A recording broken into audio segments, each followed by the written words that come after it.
So I'm John Geeting. I'm actually the engagement editor at Planned Philly right now. I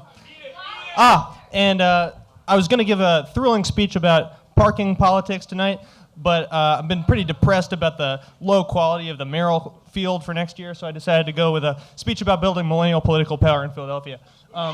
Millennials are one of the fastest growing demographics in the city.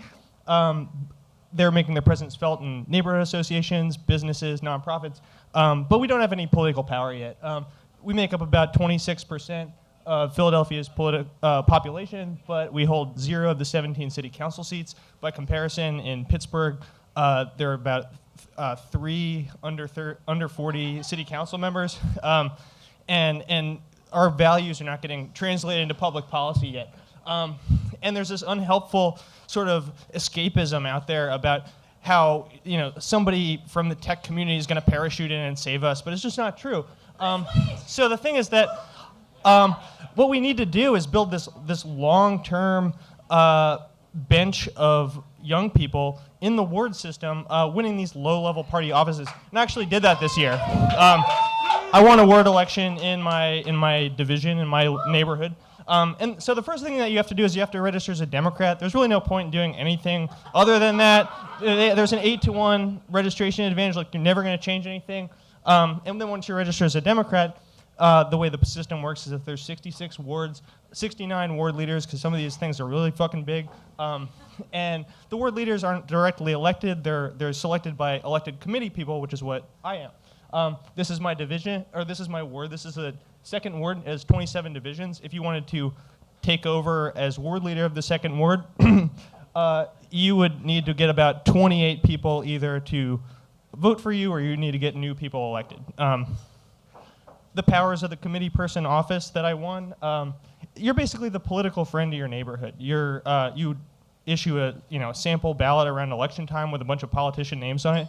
And where the rubber really meets the road is that politicians want to be on this sample ballot, so they care about what you think about policy issues, and that's really how you flex the power. So to get on the ballot, you have to go down to the city commissioner's office.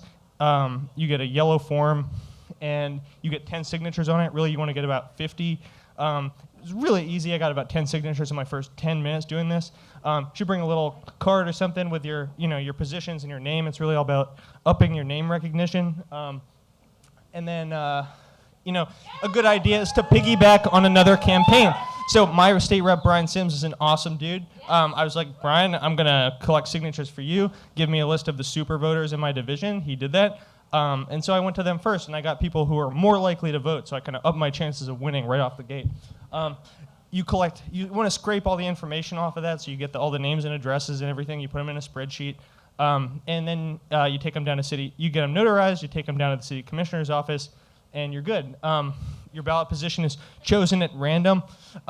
One cool factoid that I heard was that the judicial candidates are actually selected by a dude pulling a ping pong ball out of a Horn and Heart. I've never drank that coffee. A coffee can.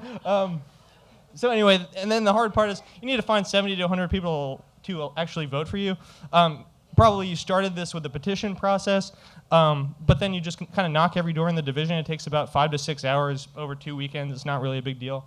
You want to get 2 poll watcher certificates. Everybody on the ballot gets 2 poll watcher certificates. And this is really important because you want to be able to go to the polling place to check out whether the people that you've identified as your voters are going to have voted yet. And then you want to make some election day swag. Make a get out the vote flyer. A lot of people don't even know that there's an election in like a midterm year. Tell them where their polling place is. Tell them where what the times are. Stick on all their doors.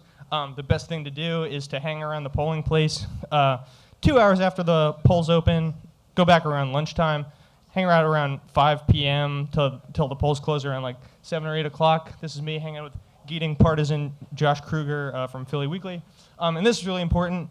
The poll watcher certificate allows you to go back in the polling place and check out which of your supporters on your list have voted, and you can cross their names off. Some people, may have a problem with this, but it's actually totally legal.